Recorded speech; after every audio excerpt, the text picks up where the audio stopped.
So, I'm here to talk about the 2026 Winter Paralympics.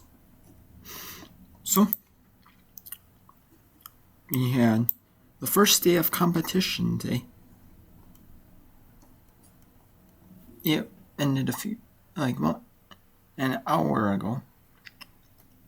We had Italy defeat Korea, Republic of Korea, 7-5.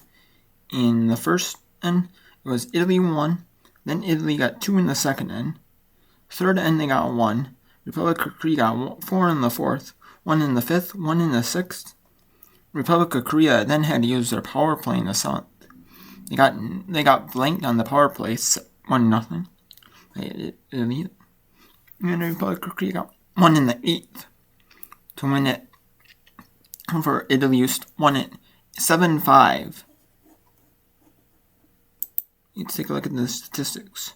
So we had Edda, Berto, and Eti. Sorry if I'm pronouncing these names wrong. Probably am. Sorry about that. It really cost the Republic of, and then we had Jean, Et, and Young Lians. What really happened was it literally had 67% in draws, 68 and 66. And then it was takeouts was 50% for both. And then overall shot success was 65, was 66, 65, so rounded down to 65 point something. And then we had the game. Korea just did not have a lot of success except for that fourth end. They had 27% shot success total, 27-28. No takeout, and then for a bet, me had 46%. So it was partially successful. It seemed like on one takeout, on one of them, mostly successful, and then shot success 23% to 32, 29 overall. So that really hurts you. That really, really does. And then we had Sheet B, which is China, 10-3 over Japan. People's Republic of China. They did really well in this one. There's 5 stones per end in mixed doubles, wheelchair curling. 5 stones per end. And it's essentially like mixed doubles in the Olympics, where you have 2 pre-placed blockers, 1 inside the rings and 1 outside the rings, and they alternate every other one. And then People's Republic for Japan, we had Aki Ogawa, and then we had Yoji Nakajima. We had 40. And then it was Wang Ming, and Yang Jiniko for People's Republic of China. It was 42% shot success and draws for Ogawa. 50% takeouts, only had 1. Was half successful. And then 43% shot success, and then 57 for Nakajima on draws. 2 takeouts, no shot success. And 51% shot success on the game, which combines your draws and your takeouts. All that combined. And the team, you're 48%. So. Then we had. Then Wing, she was 59% draws and no takeouts. And Yang was 60% draws, 81% takeouts, and 68% shot success, so 64% total. And then People's Republic of China didn't really dominate in the beginning, though. They kept. Japan had 1 in the first and second. And the fourth, or in the third, the People's Republic of China got 4. Then Japan got 1 in the fourth, 2 in the fifth, 3 in the sixth, and then 1 in the 7th People's Republic of China on Japan's power play, and then Japan had to concede because People's Republic of China, even if they got all 5, People's Republic of China would still win, so it was a concede. And then Estonia wins 10-7 over Great Britain. Here we had Joanna Butterfield. She had 27% success rate on draws, 25 on takeouts, 27 for the game total, and 36 for Jason Keane. He had 36% draws, like I said, 55 takeouts, and 44 for a game, which combines both. So I mean, I know compared like wheelchair curling compared to like regular curling does not have like super high success rates compared to like regular curling, because there's no sweeping in wheelchair curling. There's no sweeping, so you can't like try to sweep it in. So you're kind of, and it's a little bit harder, There's like no basic sweeping. They just use the brooms to point to where you want the shot to go.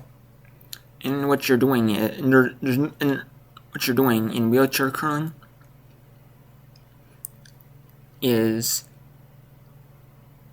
you have your stone on the pre-placed for you on ice,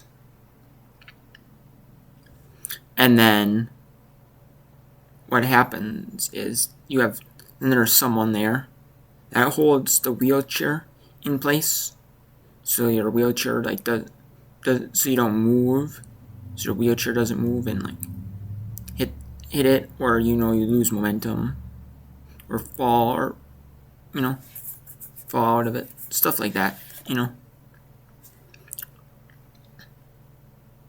This way you can just get a clean hit on the stone. But which I like. That's nice. Because I'm sure, a number of things could happen, like mentioned, like falling, like hitting the stones, like moving forward, this way it makes it completely fair, nothing, no hits, in this game, you gotta be more reliant on your first one, because in like regular curling, you can have the sweeper in mixed doubles, or the team can have the sweepers, and they can, kind of sweep your stone if you hit it like a little too short, or a little too short, or trying to get another team's stone out. It's a lot harder, to get a stone out, with that's kind of rolling. If it doesn't roll the way you can kind of sweep it out, make it roll a little bit. This way you can't, so you're kind of stuck, where it is. So it's a lot harder in wheelchair curling compared to like regular curling. So that's kind of another reason why you see like the higher ends, because there's no sweeping, and if there's one on the end, and then you just like, it goes a little short, just a tad short, that was going to do just a little bit more, and the ice conditions change throughout these games. And for Estonia, we had Caitlin Ryabach, 44% draws, 100% success rate takeouts, only had 1 though, 47 on the game. And Lulu had 67% draws, shot success, he did 45 on takeouts, 5 of them. And then he had 62% success rate total. So he had like one takeout that was a little success, not fully successful. Might have said, hey, we'll take out, say, 3 stones or 4 stones. Maybe say in like the 5th end for Great Britain on their power play. You may have had a stone, and that was like, mostly like 1 out of like, say, 3. In this and 5, or in 6, 1 out of 4. Probably 1 out of 4, it seems like, because 2 out of 5 is 40, so yeah, it could have been N3. We got 1 out of the 4. But Great Britain was down 2-0 in the first. Estonia got 2 in the first. Great Britain got 2 in the second. Estonia got 2 in the third. 1 in the fourth. They got 2 in the 5th on their own power play, Great Britain's power play. But then Estonia did their power play in the 6th. Great Britain stole 3 with Estonia using their power play. Then 7th, Estonia got 3, and Estonia got 2. Estonia was actually down 7-5 after 6. Then they got 3 in the 7th and 2 in the 8th to win 10-7. United States of America defeats Latvia 11-6. We had for Latvia, Polina Rozkova. She had 43% shot success and draws. No shot success and takeouts, 2 of them. 38% for the game. Agris Asmans. He had 34% on draws, shot success, 39% takeouts. He had 7 of them, so he's 3 for 7. And then draw shot success. 3 for... It's 3 for 7? No. I'm not sure. It seems 3 for 7 seems about right, though. 38% seems about right, though. And then we had shot success game, 35% total. And then, so a total combined they were 36%.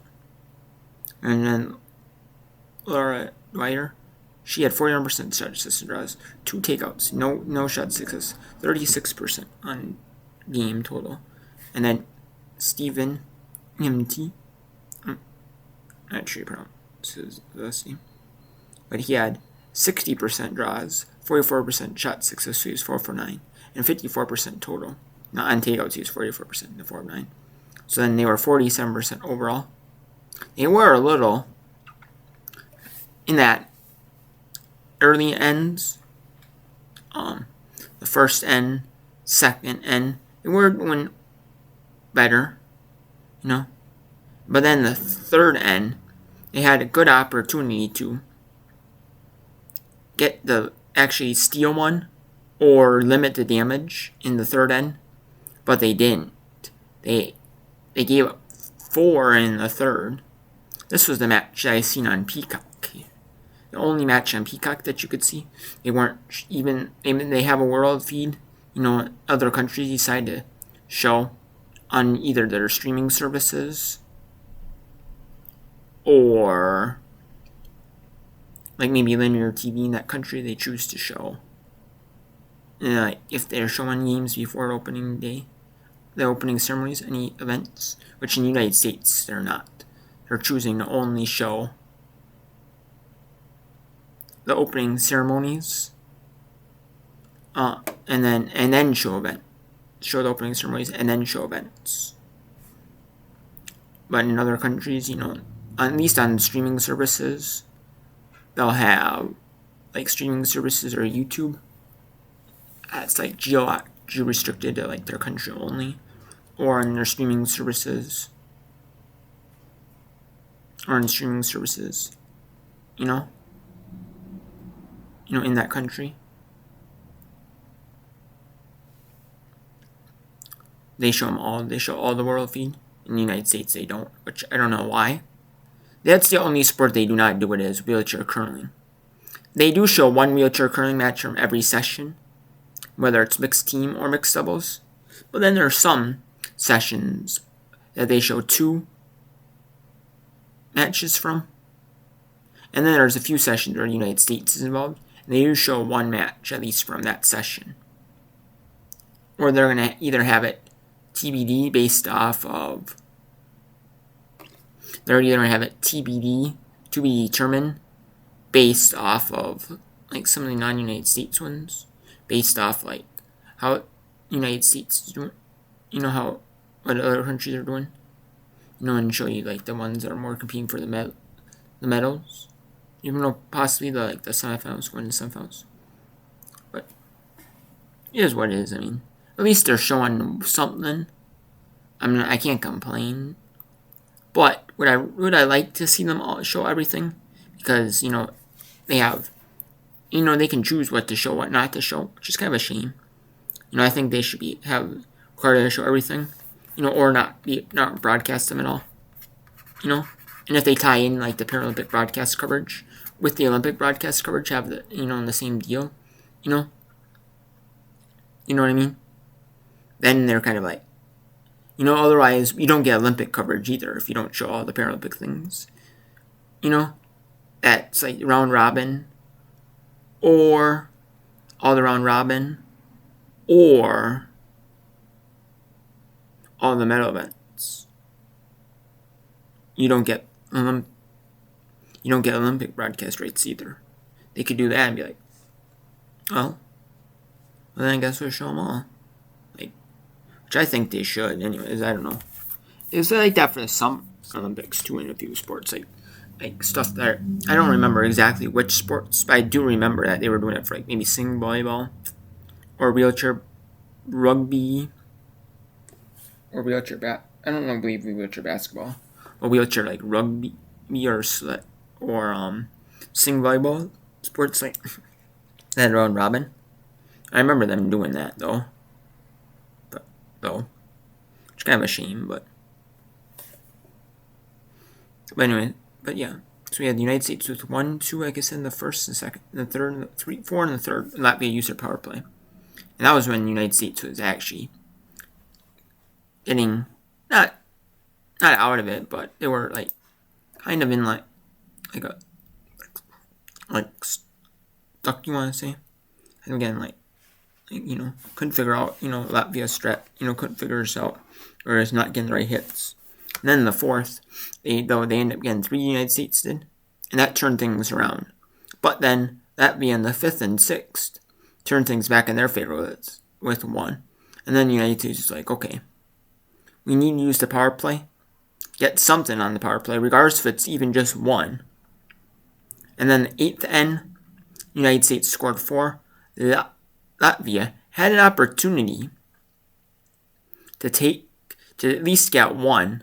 Latvia had an opportunity, they didn't care about like the stuff on the sides, for the extra points. But they did have opportunities to get the 1, get shot rock and tie this up at 7-all. They had opportunities, but just missed.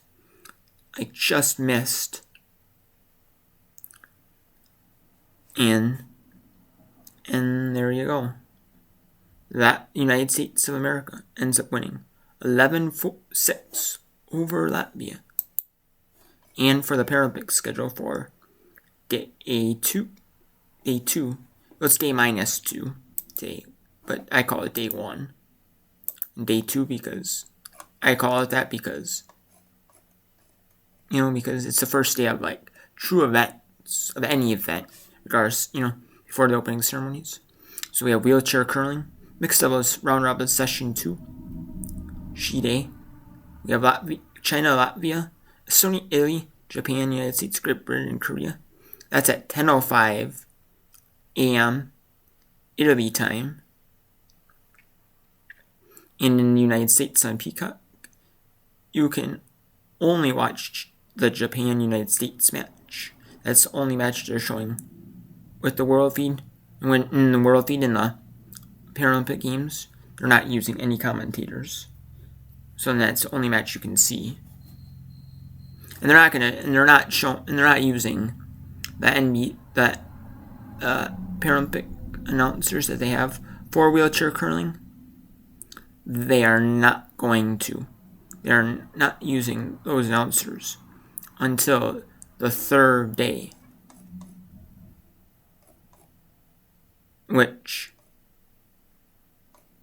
or day 4, but the fourth, which is the first official day after the opening ceremonies, the 7th. So you're gonna have half the round robin of mixed doubles already done, and before they even use the announcers. And I wonder if they're going to even use the announcers for the matches that are just shown on Peacock, that are not going to have either TV premiere later or join in progress. I doubt they would. They're not going to do that where they have the announcer, where they have like, hey, we're going to have the match, shown at say 6 a.m. Eastern, and it was at It starts at say 5 a.m. And we're gonna like have the announcers, 45 minutes into it, like watch a little bit. They're not gonna know about like stuff to explain and stuff. It's like really janky. Either way, So you don't want to do that. You wouldn't want to do that, But on like the early feeds, the world feed memes, their show, they're not going to use the real. They're not going to use the announcers. So. With the Paralympics, and like the regular Olympics, the best of curling. They're not doing best of curling. They're just having like one feed, and what you see is what you see. You might have a few things like TV premiered, like medal events are TV premiered, or curling matches are TV premiered.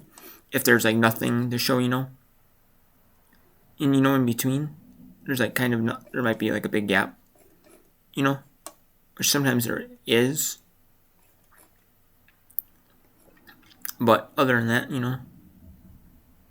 other than that, you might be getting that. You're getting that little bit of coverage, and that's it. There might be a few things that you see, and instead of showing them on like USA Network or CNBC, they're pushing them on Peacock for whatever reason, which is a bit of a shame. But I would like that even if they used a world feed. And didn't have it used the feed with any commentators. That'd be nice too, but